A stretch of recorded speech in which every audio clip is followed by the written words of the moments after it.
좋습니다. 우리 같이 말씀 보겠습니다. 마태복음 8장이죠. 19절에서 21절 이렇게 보겠습니다. 네, 마태복음 8장 19절로 21절 이렇게 보겠습니다. 네, 같이 읽어요. 시작. 한 서기관이 나와 예수께 아뢰되 선생님이여 어디로 가시든지 저는 따르리이다. 예수께서 이르시되 여우도 굴이 있고 공중의 새도 거처가 있으되 인자는 머리 둘 곳이 없다 하시더라. 제자 중에 또 한 사람이 이르되 주여 내가 먼저 가서 내 아버지를 장사하게 허락하옵소서. 예수께서 이르시되 죽은 자들이 그들의 죽은 자들을 장사하게 하고 너는 나를 따르라 하시니라. 네, 제목은 제자의 도 이렇게 정했어요. 한번 따라해 보실래요? 제자의 도.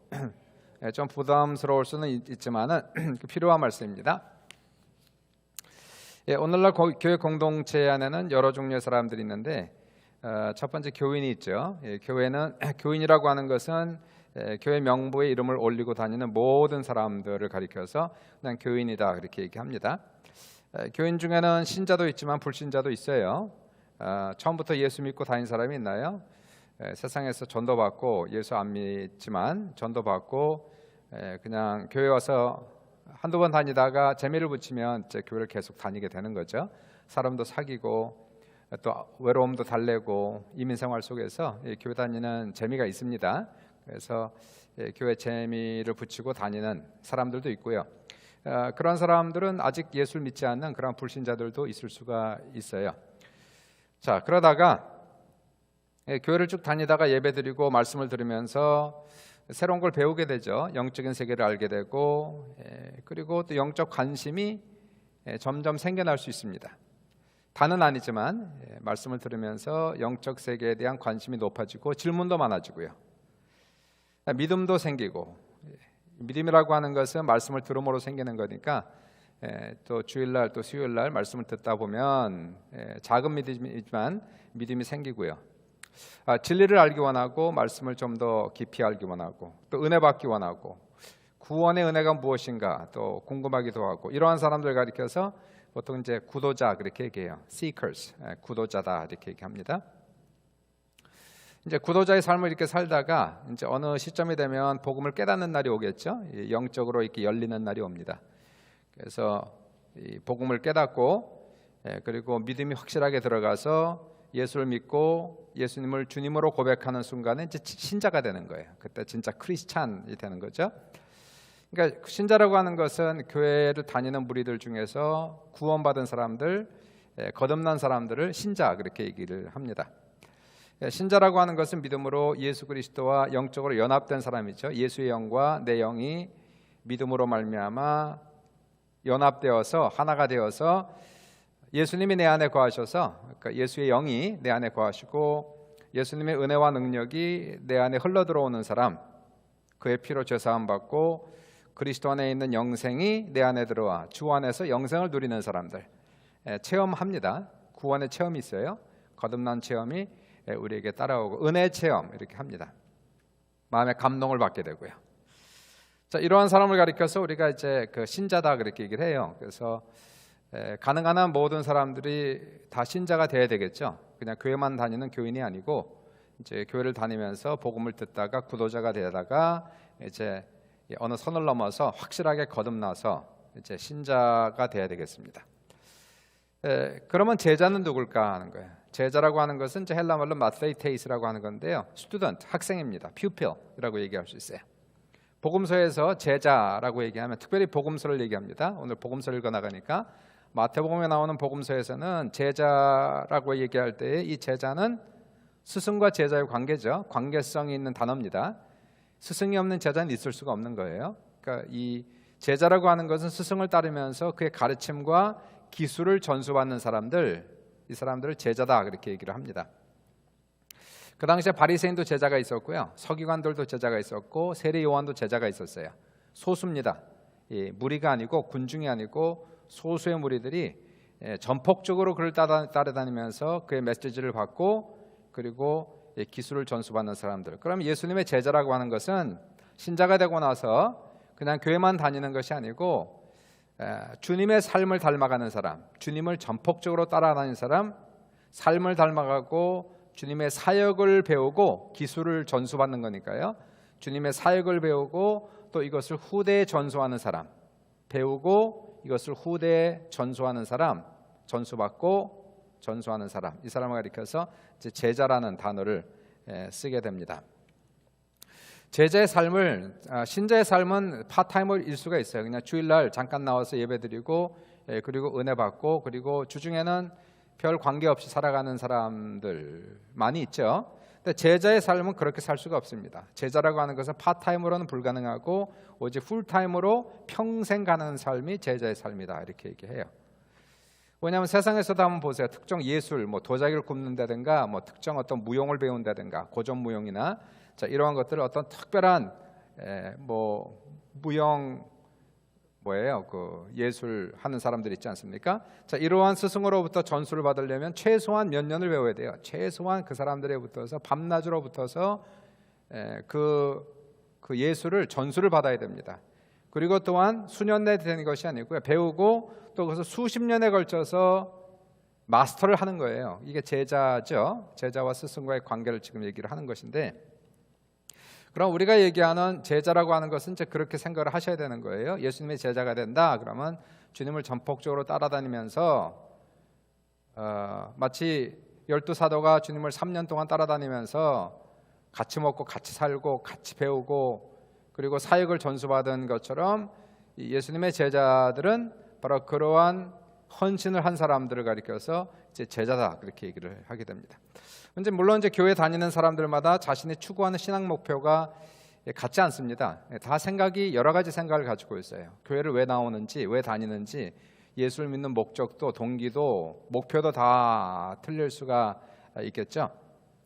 강요할 수가 없어요. 이런 것들은 하나님의 성령께서 역사하시고 감동을 주시지 않으면은 어떠한 누구도 강제적으로 강압적으로 신앙생활을 잘하게 만들 수는 없습니다. 물론 이제 격려하죠. 격려하고 조금 차이딩을 해줘야 되지만 이렇게 좀 도닥거려주고 좀 밀어둬주고 하지만은 강압적으로는 불가능한 것이 신앙생활입니다.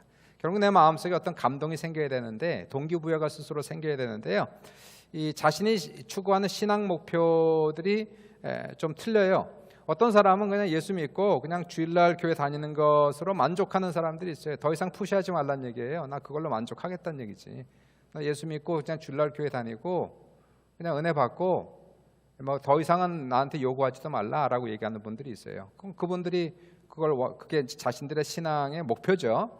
그걸로 만족하는 이러한 분들이 있어요. 물론 이제 하나님의 성령의 역사에서 이런 분들이 조금 더 한 걸음 나아갈 수는 있지만은 어떻게 강압적으로 강요할 수는 없지 않습니까?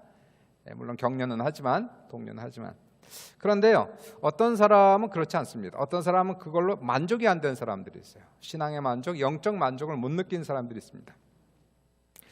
어떤 사람은 그 신앙생활을 한번 하면서 신앙의 맛을 보는 거죠. 은혜의 맛을 보고 성령의 맛을 보면서 신앙생활을 더 깊이 하고 싶다, 더 철저하게 하고 싶다라고 스스로 원하는 사람들이 생긴다는 거예요. 마음속에. 이것도 성령의 역사입니다.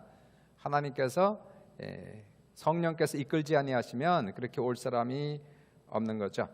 정말 주님을 닮기 원합니다. 하나님, 나는 이러한 삶을 살아가는 걸 만족하지 않고요. 그냥 예수 믿고 교회 다니는 것으로 전혀 만족이 안 됩니다. 정말 제대로 신앙생활을 하고 싶습니다. 주님을 닮아가고 싶습니다. 주님으로부터 배우기 원합니다. 주님의 뜻대로 살아가기를 정말 간절히 소원합니다. 라는 그런 소원이 생기는 때에 이제 그 사람은 어떤 제자의 도에 지금 들어오기 시작하는 거예요. 제자로서의 삶을 이제 비로소 살아가기 시작한다. 완성된 게 아니고요. 시작에 불과한 겁니다. 그것이 시작이에요. 오늘 여기에 계신 분이나 또 온라인으로 예배하는 성도들 중에서는 여러분은 어떻습니까? 여러분은 그 교회 다니면서 신앙생활하면서 목표가 뭔가요? 그냥 신자의 삶으로 만족하는 사람들이 있고요.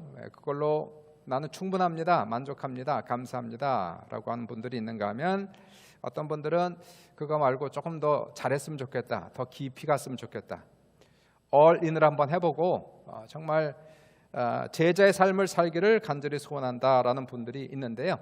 오늘 본문의 말씀은 바로 그 후자의 사람에 대한 말씀이에요. 전자가 아니라 후자, 다시 말해서 진정한 온전한 제자의 삶을 살아가길 원하는 사람들을 향한 말씀이 오늘 본문의 말씀이 됩니다. 그러니까 어떤 면에서 그냥 신자의 삶을 살아가기 원하는 사람들한테 상당히 부담이 돼.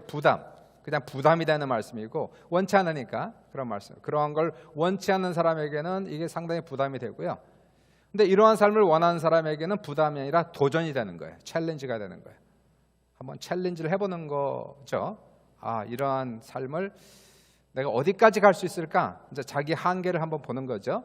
내 신앙의 한계를 한번 보는 거예요. 1에서 10이라고 하면은, 그래서 10을 온전한 신앙이다 얘기하고, 1이라는 것을 만약에 우리가 그냥 썬데이 크리스찬이라고 얘기한다면 뭐 썬데이 크리스찬으로 만족하는 사람들도 있기도 하지만, 그러나 10을 오늘 본문의 말씀 어떻게 보면 10이에요. 10. 온전한 제자의 삶. 그러니까 우리의 삶에 있어서 부담스러운 사람들이 있는가 하면은 이거를 도전으로 받아들이는. 그래서 나도 한번 어디까지 나는 신앙생활을 갈 수 있을까? 10이 온전이라면 나는 8까지 갈 수 있을까? 또는 9까지 갈 수 있을까? 이제 이러한 자가 판단을 하는 거죠. 자기 셀프 이밸루에이션을 한번 해보는 그러한 시간을 갖게 되는 겁니다. 한번 볼게요. 19절을 보시니까 19절에서 이제 한 서기관이 나와 예수께 아뢰되 선생님이 어디로 가시든지 저는 따르리이다 이렇게 얘기하고 있습니다. 한 서기관, 어떤 서기관입니다. a certain scribe 이렇게 나왔으니까 한 서기관이 나와 이렇게 얘기하는데, 그 당시에 서기관이라고 하는 것은 성경을 필사하는 전문가들입니다. 전문 직업에 종사하시는 분들이에요. 요즘으로 얘기하면 변호사, 판사 같은 문과에 속한 사람들이죠. 문과, 그렇죠? 문과 속하고 공부를 상당히 잘했던 분들이고 머리가 명석한 사람들이고 상당히 사회에서 성공한 사람들입니다. 인정받는 사람들이고 봉급도 상당히 많이 받았던 이러한 사람들이 이제 서기관들입니다. 자, 이러한 사람이, 이 사람이 예수님께 어디를 가든지 따르겠습니다라고 얘기하는 것은 자기 직업을 포기하겠습니다 이 얘기예요. 그냥 믿겠다는 게 아니고 주님의 제자가 되겠다는 건 주님이 가시는 곳을 어디든지 따라가겠습니다. 그러면 이 사람은 지금 자기 직업을 포기해야 돼요. 이 서기관의 직업을 포기하고 풀타임으로 주님을 따라다녀야 된단 말이에요. 예수님 입장에 볼 때는 좋지 않겠습니까? 뭐 명석하고 그 다음에 참 뭐 사회에서도 인정받고 머리도 좋고 하는 사람이 따라다니면 도움이 많이 안 되겠어요? 예수님이 말씀을 전하시면 막 그 어록을 적고 그럼 그게 나중에 후대에 남고 그러면 얼마나 좋겠어요? 참 환영할 만한 그러한 일이고 참 귀한 일 아닙니까? 자기 직업까지 포기하고 주님을 따르겠다고 하는데 얼마나 귀해요. 얼마나 큰 헌신입니까? 그런데 본문을 보시면 예수님께서 이 사람을 제자로 받아주지 않아요. 오히려 안 받아주고 빠꾸를 놓는 모습이에요. 빠꾸. 너는 안 돼 이거죠. 너는 안 돼. 20절에 이제 그 말씀이에요. 예수께서 이르시되 여우도 굴이 있고 공중에서도 거처가 있을 때 인자는 머리 둘 곳이 없도다. 인자가 누굽니까? 여기서 인자는 자기 자신, 본인 자신이에요. 여기서 보통 이제 메시아를 그 당시에 인자, Son of Man이라고 얘기했는데요. 예수님 하나님의 아들, Son of God이기도 하지만 He's the Son of Man, 인자라고 하는 Son of Man. 보통 메시아를 가리켜서 이제 인자라는 단어를 쓰고 있습니다. 자, 여우도 굴이 있다는 거예요. 공중에 새도 거처가 있다는 거예요. 보금자리가 있다는 거예요. 자기 집이 있다는 겁니다. 쉽게 얘기하면 잠잘 곳이 있다는 거예요.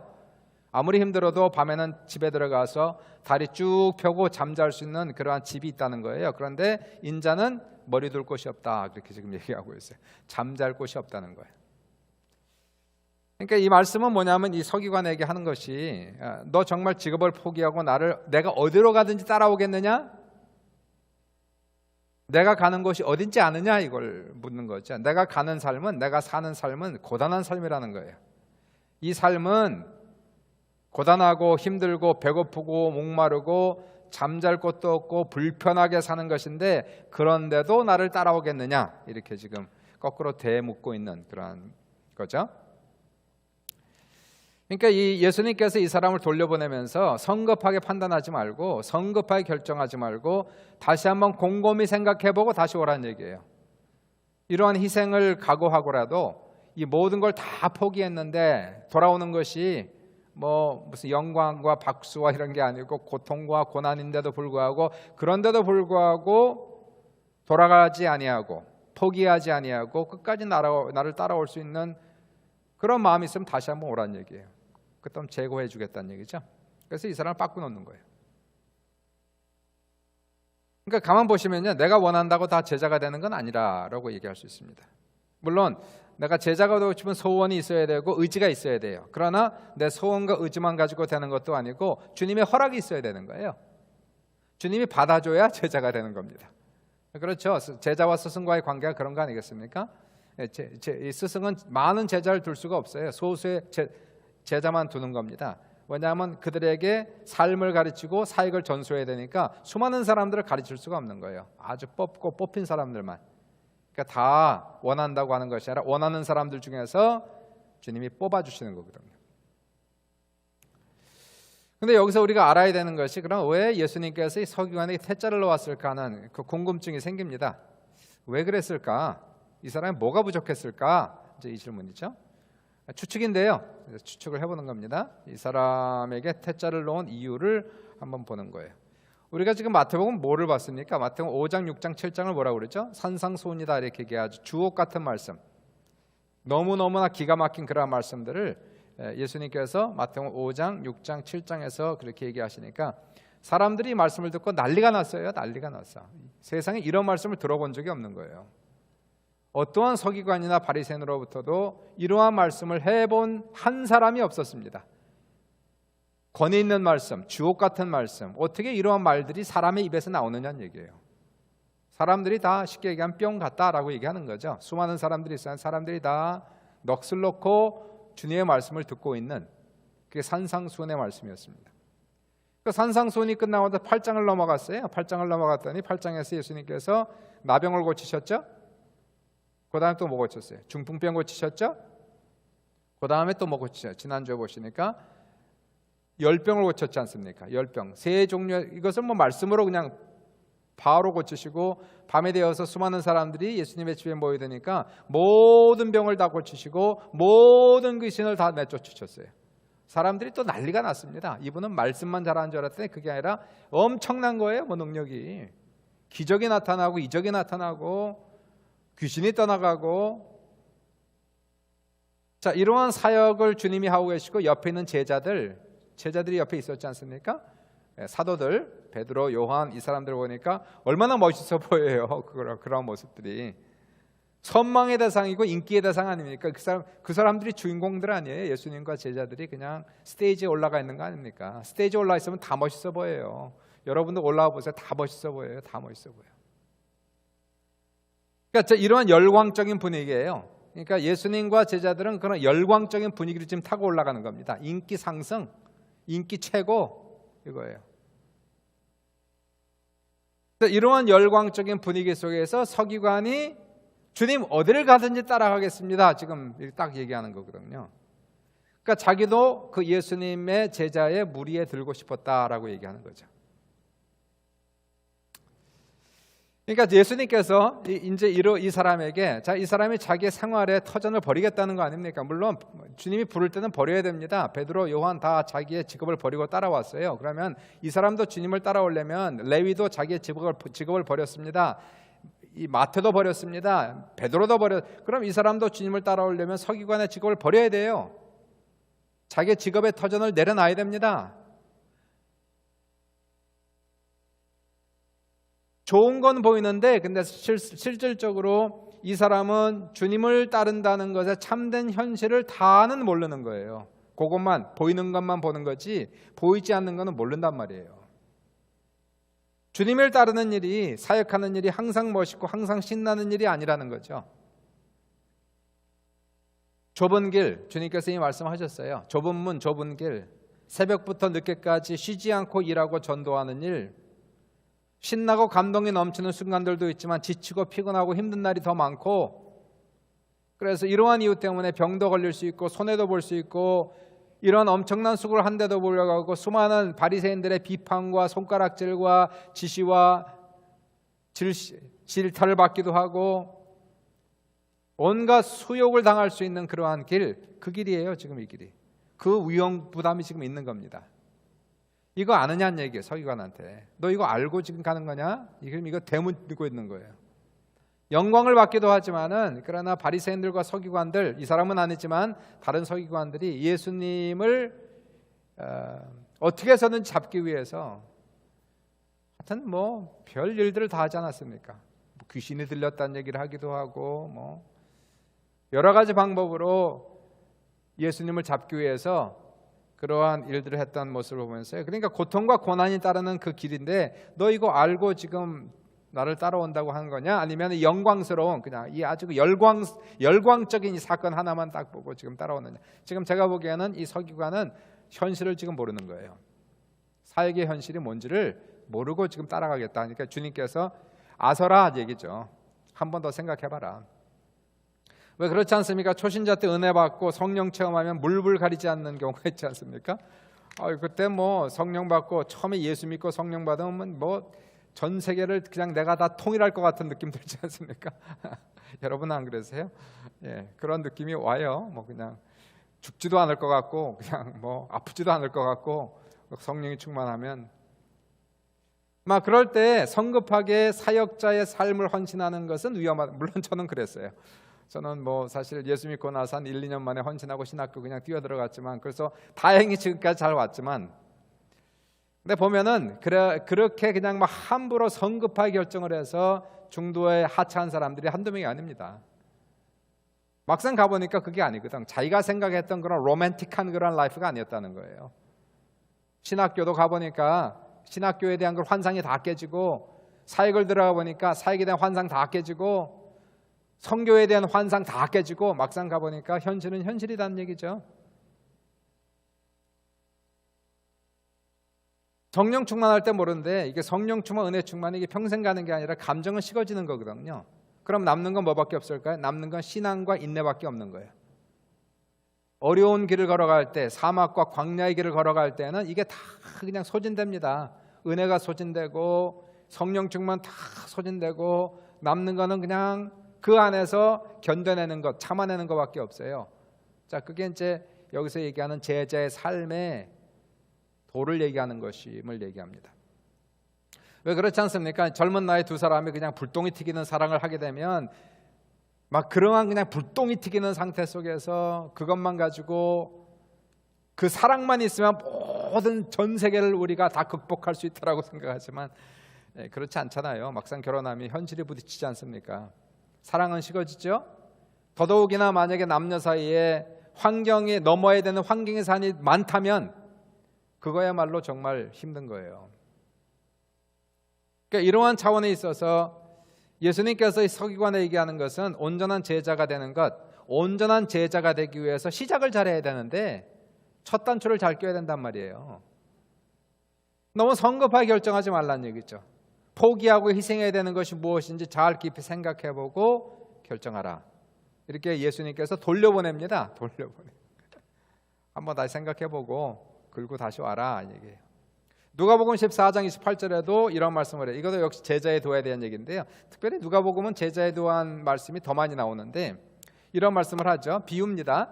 너희 중에 누가 망대를 세우고자 할진대 자기의 가진 것이 준공하기까지 족할는지 먼저 앉아 그 비용을 계산하지 아니하겠느냐.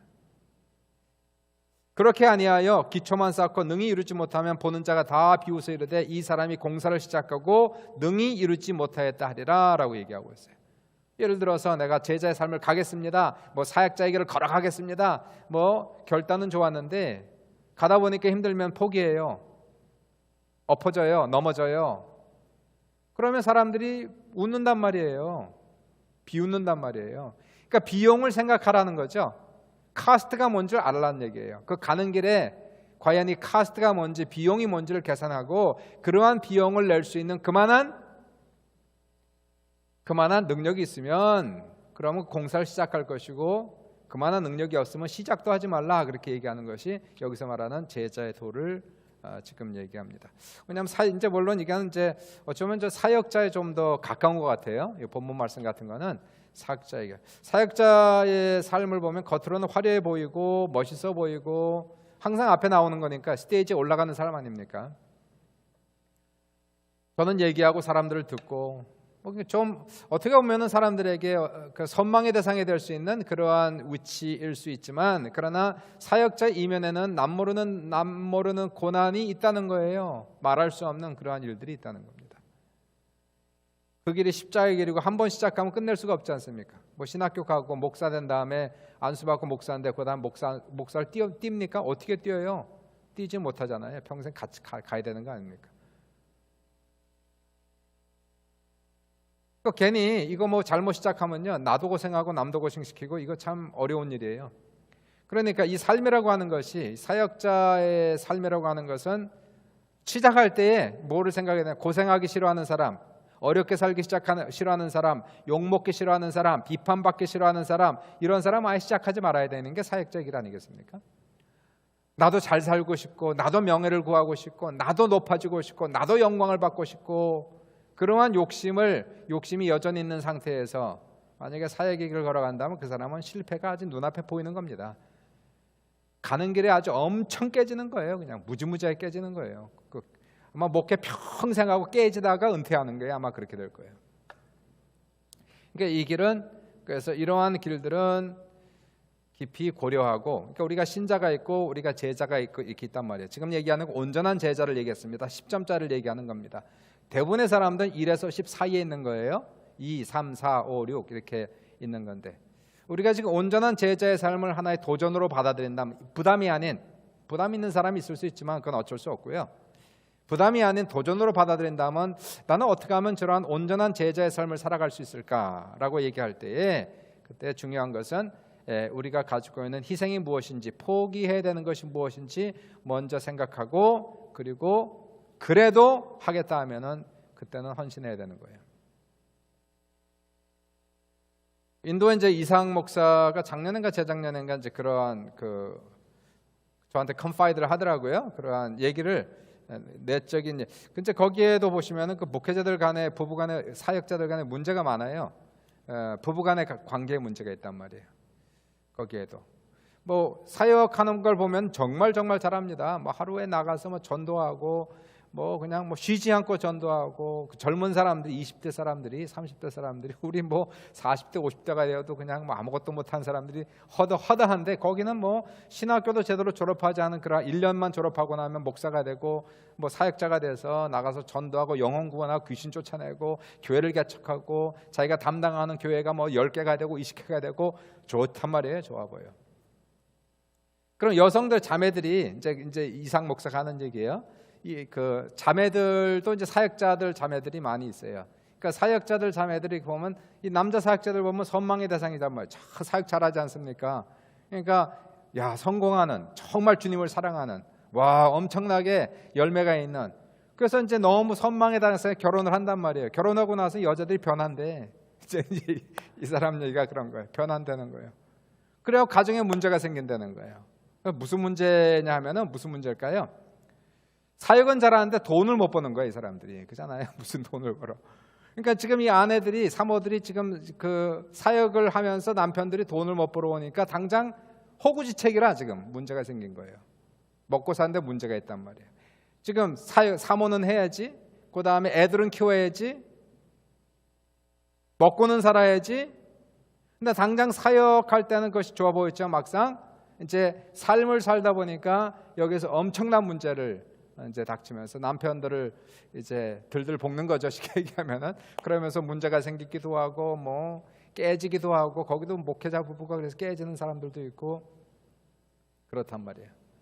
그러니까 이러한 사역을 가만 보면서, 이게 뭐 목사가 되든 사모가 되든 모든 일을 이렇게 보면서요, 이것을 감상적으로만 생각할 것이 아니라는 거. 하나님의 일이라는 것이 그냥 감상적으로만 갈 것이 아니고, 여기에 대해서는 우리가 현명하게 잘 봐야 된다는 거예요. 이 길을 걸어갈 때 정말 제자의 도를 살아가고 싶은가, 정말 주님을 닮아가고 주님의 뜻대로 살아가길 원하는가. 그럼 우리가 희생하고 포기할 것이 상당히 있는 것인데, 이거 잘 생각하고, 그럼에도 불구하고 주님, 나는 정말 주님을 사랑하기에 이 길을 걸어가기 원합니다 라는 사람들이 그때 결단을 해야 된다, 이렇게 얘기하는 겁니다.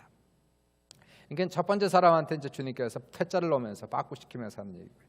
21절 보시니까, 21절에 제자 중에 또 한 사람이 이르되, 주여 내가 먼저 가서 내 아버지를 장사하게 허락하옵소서. 첫 번째 아까 나온 사람은 자원에서 제자가 되기를 원했지만 퇴짜 맞은 사람이에요. 그렇죠? 아직 제자로서 받아주지 않은 사람. 두 번째 사람은 제자 중에 또 한 사람이, 이 사람은 제자입니다. 제자라고 하는 것은 본인도 원했고 주님도 허락했고, 그렇죠? 그래서 제자로 받아준 거예요. 이 사람은 주님을 따라다니고 있는 사람입니다. 제자니까 주님을 따라다니고, 이 사람의 목표는 뭐냐면 예수님을 통해서 삶을 배우고 사역을 배우고 이것을 또 다른 사람에게 전수하는 것이 이 사람의 목표예요. 그게 그 사람의 인생 목표입니다. 쉽게 얘기하면 그 사람의 사명이 된 거예요. 이 사람의 사명. 근데 이 사람이 예수님께 이런 부탁을 해요. 주님, 제가 먼저 가서 내 아버지를 장사하게 허락하옵소서. 주님, 제가 먼저 가서 아버지를 장사하게 하옵소서. 그리고 주님을 따르겠나이다. 그러면 이것이 무리한 부탁입니까? 상식적으로 봐서 이건 무리가 아니지 않습니까? 아니 그냥 장사하고 와서 돌아오겠다는데, 뭐 장사하는데 뭐 그렇게 시간이, 물론 이제 뭐 요즘처럼 뭐 하루에 끝나는 게 아니니까 그 당시에는 뭐 열흘이 될 수도 있고 뭐 그렇겠지만, 그리고 부모를 장사하는 것은 자식으로서 당연한 도리가 아니겠어요? 그럼 예수님께서도 이거 뭐 자식으로서 부모에게 도리를, 마지막 도리를 다하고 그리고 예수님을 따라오겠다는데, 이거는 충분히 나 같으면은 얼마든지 이거는 허락할 수 있는 내용 아니겠습니까? 인간으로서의 도리를 다하겠다는데, 자식으로서 부모에게 도리를 다하고 따르겠다는데. 그런데 22절에 뭐라고 예수님 말씀하세요? 예수께서 이르시되 죽은 자들이 그들의 죽은 자들을 장사하게 하고 너는 날, 죽은 자들이 죽은 자를 장사하게 하라. 참 말도 참 매정하게, 참 얄밉게 하시죠. 아주 죽은 자들이 죽은 자를 장사하게 하고 너는 나를 따르라. 이 사람 시험 들었을 것 같아요, 내가 보기엔. 그리고 포기하고 그냥 갔을 가능성도 있습니다. 세상에 어떻게 사람이 그럴 수 있냐고. 예수님 정말 내가 다시 봤다고 그러면서 아마 이 길을 포기하지 않았을까. 아니 사실 그렇죠. 부모님의 장례식도 참석하지 못하고 그냥 나를 따르라 하는 것은 좀 너무 심하지 않은가. 그래서 한 주석가는 이렇게 설명을 하더라고요. 이게 맞는지 틀린지 모르겠지만 주석가가 이렇게 설명을 했어요. 당시에 예수님 당시 연로하거나 쇠약한 아버지가 있는 아들이 있다면 그 아들은 아버지가 돌아가실 때까지 고향을 떠나지 않는 것이 자식의 도리였다. 그러니까 이 제자가 말하는 것은 연로하신 아버지가 있으니 1, 2년 정도 돌아가실 때까지, 뭐 2, 3년이 될 수도 있겠죠. 1, 2년 또 돌아가실 때까지 말미를 주시면 아버지가 돌아가시고 장사한 다음에 주님을 마음껏 따르고 주님의 일을 하겠습니다 라고 대답한 것이다 라고 주석가가 이렇게 얘기했는데요. 또 일리도 있어요. 맞는 것도 같고. 근데 문자적으로 읽어보면 그런 내용은 아닌 것 같은데, 그럴 수도 있겠다 이런 생각이 듭니다. 사람이 도리를 지키는 것, 저는 도리를 지키는 것을 대단히 중요하게 생각해요. 인간으로서 크리스찬이 되는 것이 우선 사람이 돼야 되는 거 아닙니까? 인간도 안 되면서 무슨 크리스찬이다, 뭐 주님을 사랑한다, 이건 무슨 얼토당토하는 얘기를 하고 있어요. 인간으로서의 도리를 지켜야 될 거 아니에요. 당연한 도리를. 인간의 도리를 잘 지키지 못하면서 무슨 주님의 제자다, 뭐 주님의 사역자다, 이거는 어불성설 아니겠습니까?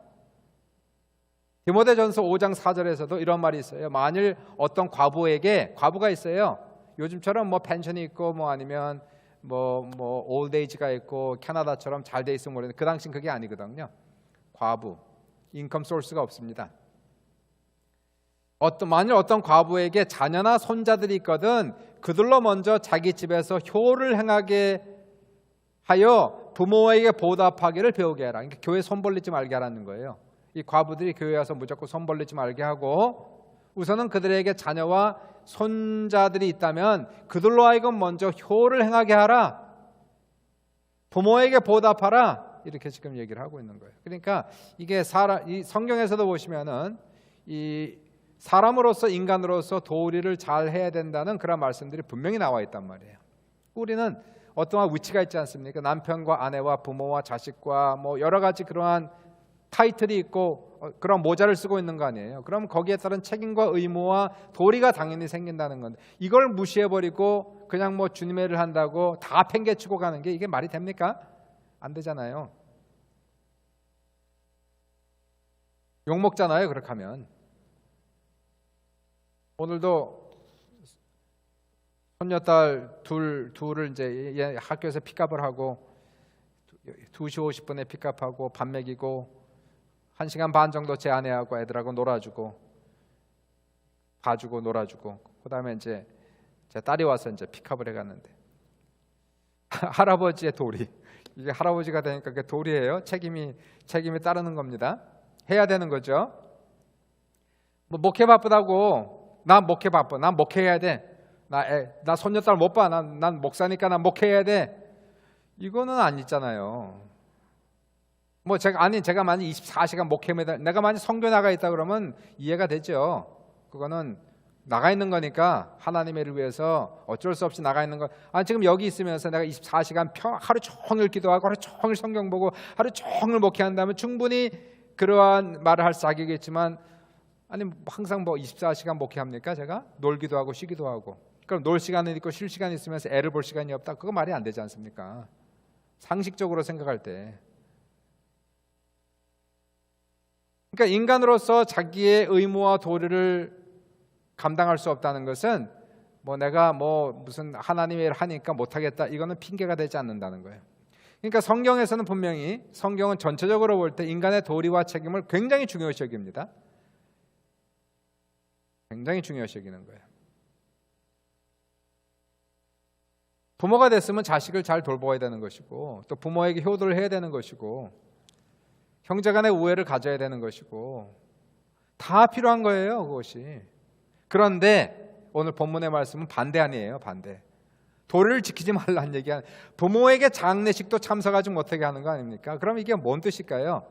그거 하나만 봐서는 도리를 팽개쳐라 그렇게 보이지만 성경 전체적인 안목을 봐서는 인간의 도리를 지켜야 된다는 말씀이 너무나 많이 나온단 말이에요. 그럼 오늘 본문의 말씀을 성경 전체 관점 속에 살펴본다면 이런 말씀이에요.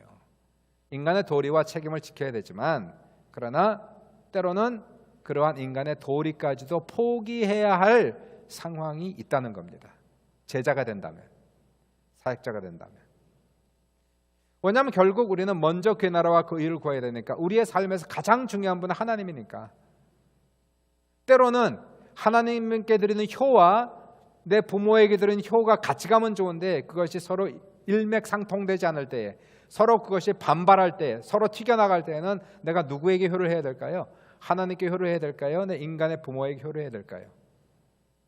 일반적으로 같이 갑니다, 그게. 그러나 때로는 어쩔 수 없는 상황 속에서 하나님의 뜻과 인간의 도리가 서로 일맥상통하지 아니하고 서로 반발하고 부딪힐 때에는, 그때는 굉장한 갈등이 올 수밖에 없어요. 내가 어느 길을 걸어가야 되는가? 인간의 도리를 지키지 않자니 참 이것처럼 윤리적으로 도덕적으로 이게 너무너무 힘들고요. 하나님께 또 불순종하자니 이거 더 힘들고요. 하나님 앞에 우리가 헌신하고 살아간다는 것은, 그리고 진정한 제자의 도를 걸어간다는 것, 그리고 하나님 앞에 사역자의 길을 걸어간다고 하는 것은 때로는 그러한 경우가 없기를 바라지만 때로는 이러한 인간의 도리를 포기해야 되는, 이거 굉장한 아픔입니다. 굉장한 갈등입니다. 저에게는 그럴 것 같아요. 저에게는 무지무지한 갈등으로 찾아올 것 같아요.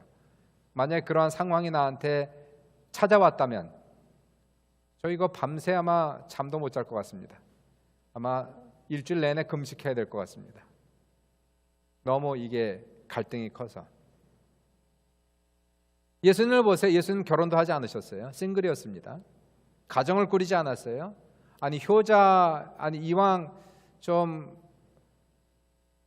효자 효녀가 되려면 자식도 결혼도 하고 가정도 꾸리고 손자손녀 낳아줘. 이거 그러면 그게 효자 효녀 아닙니까? 그런데 결혼도 안 해. 가정도 꾸리지 않아. 거기다가 부모도 돌보지 않아. 이분 장남이에요. 부모도 돌보지 않아. 하나님의 뜻을 이룬다고 해서 동생들도 돌보지 않아. 형이에요. 하나님의 아들이지만 맏형이었습니다. 동생들도 돌보지 않아요. 결국 굴고 십자가에 죽으셨어요.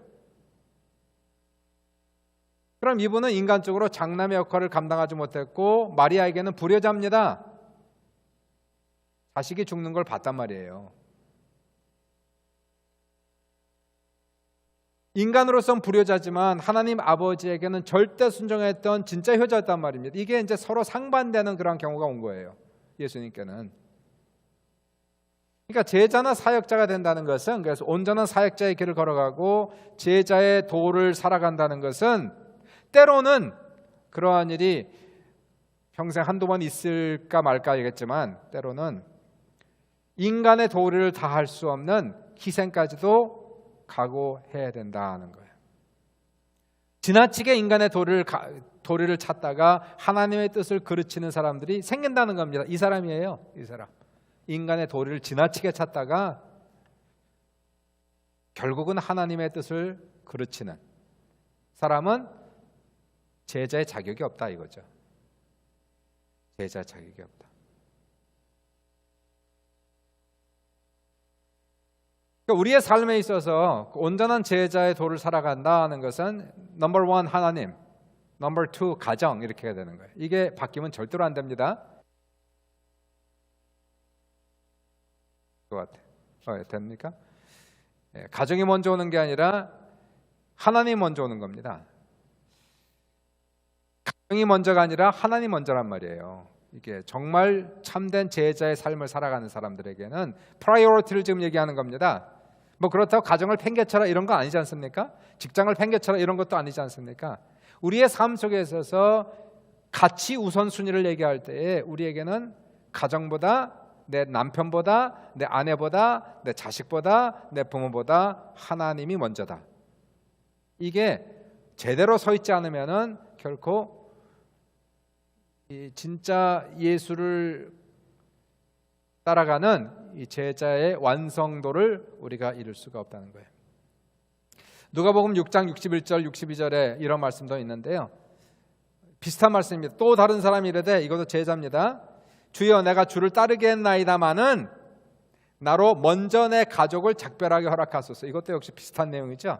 먼저 가서 가족과 작별하고 나를 주님을 따르게, 작별만 한다는데 그 뭐 그렇게 큰 대수입니까? 좀 한 30분만 기다려 주시고, 아니 한 반나절만 기다려 주시면 갔다가 돌아오겠다. 그랬더니 주님이 하신 말씀이 손에 쟁기를 잡고 뒤를 돌아보는 자는 하나님 나라에 합당하지 않아요. 매정해도 보통 매정한 게 아니에요. 손에 쟁기를 잡고 뒤를 돌아보는 자는 하나님 나라에 합당하지 않다. 이게 참 표현이, 쟁기를 잡고 지금 막 이렇게 쟁기, 이게 아주 그렇잖아요. 날카롭지 않습니까? 쟁기를 잡은 사람은 그 일에 몰두를 해야 되지 않습니까? 쟁기를 하면서 딴 데를 자꾸 쳐다본단 말이에요. 딴 데를. 칼질을 하면서 자꾸 딴 데를 이거 손비지요. 큰 사고 나지. 톱질을 하면서, 망치질을 하면서 딴 데를 자꾸 쳐다보면 되느냐는 얘기예요. 칼질, 톱질 그런 일 할 때는 거기에 전력 투구해야 되지 않느냐. 그러나 쟁기를 잡고 뒤를 돌아보는 자는 나에게 합당치 않다라고 얘기하고 있어요. 그러니까 이 하나님의 일은 전력 투구하는 겁니다. 제자의 삶이라고 하는 것은 여기에, 왜냐하면 아까 얘기했지만 이 제자는 예수님의 삶을 그대로 본받고 사역을 전수받아 3년 동안 이 사람은 그냥 붙어 있어갖고 풀타임으로 배우는 사람이에요. 풀타임으로.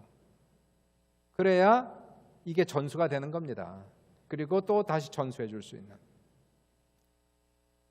재밌는 것이, 이 사람은요, 쟁기를 잡고 뒤를 돌아보는 사람은 이렇게 나와 있지 않습니까? 이 사람은 돌아가진 않아. 그냥 뒤를 돌아보는 사람이에요. 돌아가진 않아. 돌아갈 자신도 없어요.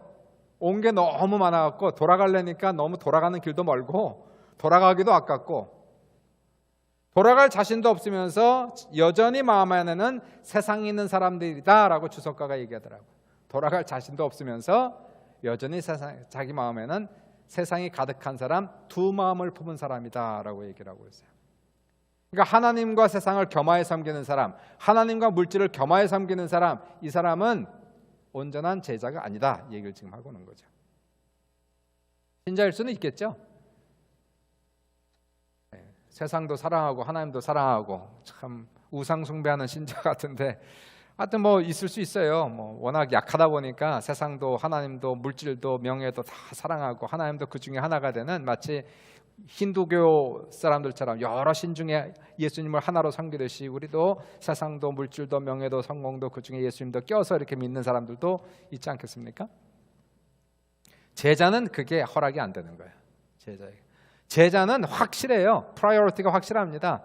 하나님, 하나님, 하나님. 그 다음에 가정이 있는 거예요. 자식이 있고 남편이 있고. 자, 이러한 우선순위가 확실하게 서 있지 않는 사람은 제자가 될 수 없다. 지금 이 얘기를 지금 하고 있는 겁니다. 아까도 얘기했지만은 이 인간의 도리를 전 중요시 여기지만 저에게는 그렇게 뭐 인간의 도리를 버려야 되는 그런 상황은 제가 아직 체험은 못했습니다. 솔직히 얘기해서 거기까지는 오지 않은 것 같아요. 근데 그러한 사람들도 있어요. 그러한 부모의 그러한 기대와 소원을 저버리고 사역자의 길을 걸어간 사람들이 있지 않습니까? 어떤 사람 부모와 기대의 소원 때문에 사역자의 길을 가지 못하는 사람들이 있습니다. 이게 이제 어떤 사람, 이런 사람들이에요. 부모가 반대하기 때문에 하나님이 분명히 컬링이 있음에도 불구하고 그 길을 가지 못하고 주저주저하는 사람들, 결정하지 못한 사람들, 이러한 사람이 바로 여기 나오는 이 사람이에요. 하나님의 뜻을 그르치는 사람들, 인간의 도리 때문에 부모에게 효도한다고 하나님께 효도하지 못하는 이러한 사람들이 있다는 겁니다. 이 사람은 제자로서의 자격이 상실된 사람이다, 이렇게 얘기하는 겁니다. 그러니까 이 예수를 믿고 그 다음에 진짜 신앙생활 잘하려면 굉장히 결단력이 강해야 됩니다.